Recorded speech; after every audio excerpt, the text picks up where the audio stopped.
How's it going, everyone? Just here to show a property. Before anything else, we have to be wearing our PPE. So I got my gloves on. I do have all my other protective gears like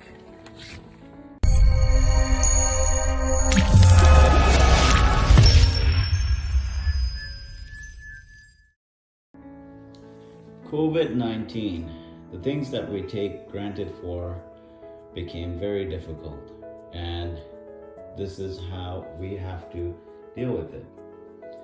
How you doing, everyone? This is Azmol Miah, owner broker of record for Citylite Realty. I'm just here doing a virtual showing for a client of mine.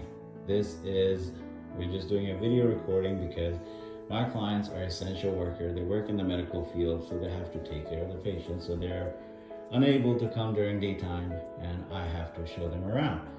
And so what we have decided is to do a video of the houses that we are going to go see, and this is just an example of how virtual showing works. So as soon as we take the video, we send it to them. Sometimes what happens is if they're on their break and they have time, and we could go live and show them that way too.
I hope you like this video. Click on the playlist right here to see more of our content. Please make sure to like, share, subscribe to see more of our videos. If you have any question about real estate and like to contact me, my details will be in the description box below. Once again, thank you for watching and see you in the next video.